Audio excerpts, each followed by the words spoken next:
미중 무역 전쟁의 핵심 키워드가 희토류에서 배터리로 옮겨가면서 전 세계 경제 지형은 그 어느 때보다 복잡하고 긴박한 변화의 소용돌이에 직면해 있습니다. 미국의 포드 자동차가 전기차 보조금 폐지에 대응해 ESS 사업을 새로운 돌파구로 삼은 것은 단순한 전략 변경이 아니라 생존을 위한 처절한 몸부림입니다. 뉴욕타임스는 미국이 에너지 저장 장치인 ESS를 중심으로 중국산 배터리에 대한 의존도가 갈수록 심화되고 있다며 국가 안보 차원의 경고를 보냈습니다. 실제로 올해 7월까지 미국이 수입한 전력망용 리튬 이온 배터리의 65%가 중국산이라는 통계는 미국의 공급망 독립선언을 무색하게 만드는 차가운 현실입니다. 미국이 이토록 배터리에 집착하는 진짜 이유는 바로 전 세계적인 인공지능 열풍 속에서 폭발적으로 늘어나고 있는 데이터 센터의 전력 수요 때문입니다. 인공지능 코딩과 연산 과정은 미세한 전력 깜빡임만으로도 치명적인 오류가 발생할 수 있어 정전 시 즉각 전기를 공급하는 배터리의 역할이 절대적입니다. 트럼프 행정부는 과거 친환경 정책에 회의적인 반응을 보이며 배터리 보조금을 동결하기도 했지만 최근 인공지능 경쟁력을 위해 배터리의 중요성을 재인식하기 시작했습니다. 백악관은 최근 몇 주간 배터리 공급망 구축을 위한 고위급 회의를 연이어 개최하며 배터리 제조 및 재활용 프로젝트에 대규모 투자를 발표하고 나섰습니다. 미국 정부가 배터리 독점을 국가 안보의 위협으로 규정하자 중국 또한 최첨단 리튬이온 기술의 수출 제한을 시사하며 강력한 자원 무기화 카드를 꺼냈습니다. 하지만 현재 중국이 전 세계 배터리 생산의 85%를 장악하고 있는 상황에서 미국이 단기간에 중국에 대한 의존도를 낮추는 것은 현실적으로 불가능에 가깝습니다. 특히 에너지 저장 장치에 주로 쓰이는 리튬 인산철 배터리 셀은 중국이 전 세계 생산량의 99%를 독점하고 있어 미국의 고민은 더욱 깊어질 수밖에 없습니다. 중국은 막대한 정부 보조금과 대규모 자동화 공장을 통해 압도적인 가격 경쟁력을 확보했으며 이를 바탕으로 전 세계 배터리 시장의 표준을 주도하고 있습니다. 영국 BBC는 중국이 단순히 공장만 많은 것이 아니라 수많은 전문 엔지니어 군단을 양성해 기술적 우위까지 점했다는 점을 가장 위협적인 요소로 꼽았습니다. 미국이 국내 수요를 충족할 수 있는 수준의 배터리셀 생산 능력을 갖추기 위해서는 최소 5년 이상의 막대한 시간과 자본 투입이 필요할 전망입니다. 인공지능 전문가들은 미국이 연산 능력에서는 여전히 앞서 있을지 모르지만 배터리와 전력 인프라라는 하드웨어 경쟁에서는 중국에 뒤처질 수 있다고 우려합니다. 컴퓨팅 칩만큼이나 국가 전력 인프라의 안정성이 중요해진 오늘날 배터리 산업의 위기는 곧 국가 전체의 미래 성장 동력을 멈출 수도 있는 중대한 사안입니다. 유럽연합 또한 탄소 배출을 줄이기 위해 추진했던 내연기관 신차 판매 금지 계획을 전격 철회하며 현실적인 경제적 이익을 챙기는 실용주의 노선으로 급선회했습니다. 독일과 이탈리아 등 자동차 산업이 국가 경제의 근간인 국가들은 중국산 저가, 전기차의 공세와 에너지 비용 상승을 이유로 강력하게 정책 수정을 요구해왔습니다. 유럽 집행위원회는 신차 탄소 배출 감축 목표를 낮추며 2035년 이후에도 내연기관 차량의 판매를 일부 허용하는 법 개정안을 공식적으로 발표하기에 이르렀습니다. 이러한 변화는 기후위기 대응이라는 명분보다 자국 산업의 보호와 일자리 유지가 더 시급하다는 판단에서 비롯된 것으로 친환경 정책 기조의 중대한 후퇴로 평가받습니다.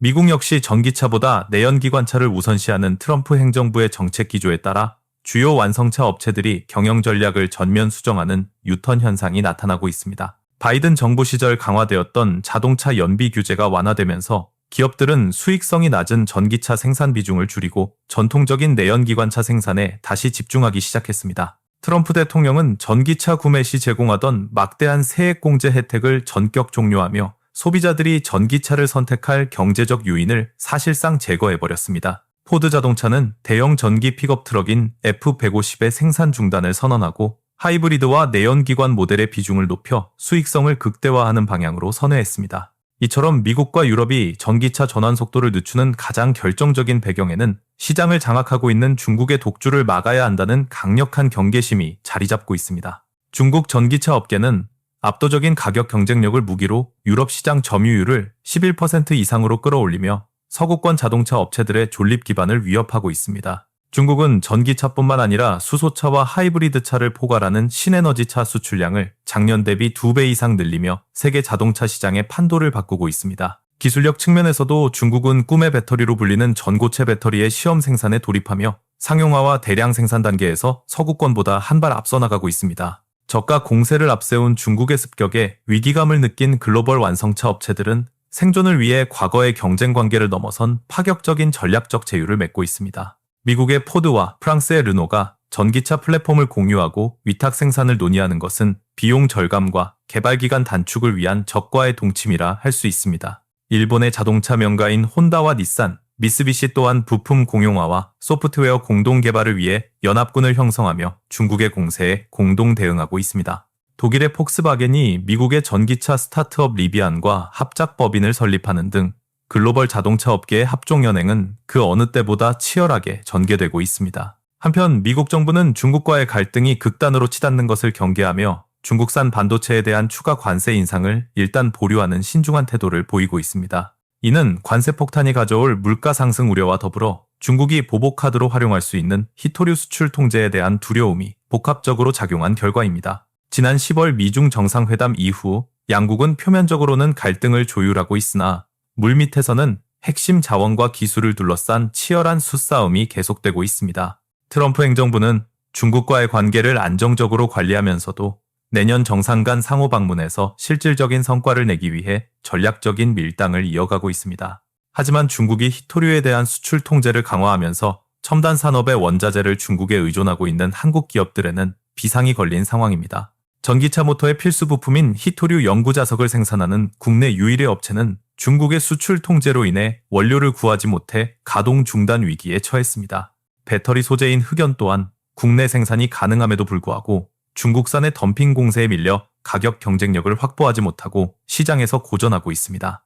한국은 전기차 배터리에 쓰이는 수산화 리튬과 전구체 등 핵심 소재의 90% 이상을 중국에 의존하고 있어 공급망 다변화가 시급한 국가적 과제로 떠올랐습니다. 미국 무역대표부는 중국 정부가 수십 년간 막대한 보조금을 통해 공정한 경쟁을 저해해왔다고 비판하면서도 추가 관세만큼은 신중하게 보류하고 있습니다. 이는 단순히 무역 갈등을 넘어선 고도의 정치적 판단으로 자원 부국인 중국과의 전면전이 가져올 파국적인 경제적 피해를 최소화하려는 전략적 선택입니다. 일본이 과거 반도체 소재 수출 규제로 한국을 압박했던 것처럼 중국 또한 자국의 자원 지배력을 안보와 외교의 강력한 도구로 활용하고 있습니다.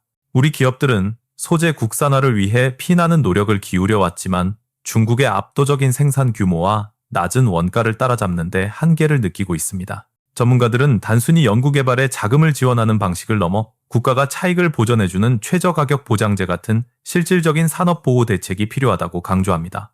핵심 광물의 확보는 이제 개별 기업의 차원을 넘어 국가의 생존이 걸린 안보 이슈가 되었으며 이를 뒷받침할 튼튼한 산업 생태계 조성이 무엇보다 중요합니다.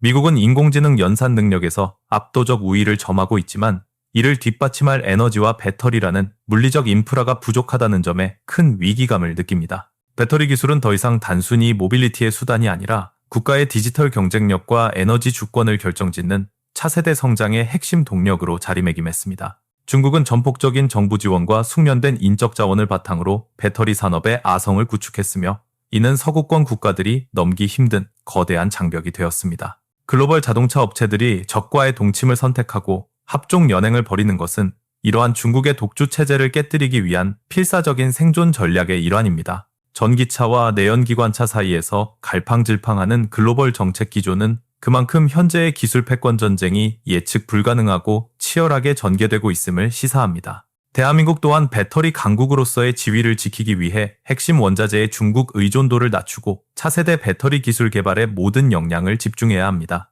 기술 독립은 하루아침에 이루어지지 않으며 정부와 기업의 장기적인 파트너십과 과감한 투자가 선행되어야만 비로소 가능한 험난한 여정입니다. 세계는 지금 자원을 무기로 삼는 신냉전 시대로 접어들었으며 우리는 이 거대한 파도 속에서 살아남을 정교한 생존 지도를 다시 그려야 합니다. 미중 간의 배터리 전쟁은 단순한 시장 점유율 싸움이 아니라 미래 산업의 심장을 누가 차지하느냐를 결정짓는 세기의 대결이 될 것입니다. 포드와 르노, 폭스바겐과 리비안의 결합은 국적을 초월한 거대 산업 생태계가 재편되고 있음을 보여주는 아주 상징적인 장면이라 할 수 있습니다. 인공지능이 머리라면 배터리는 그 머리를 움직이게 하는 피와 같습니다.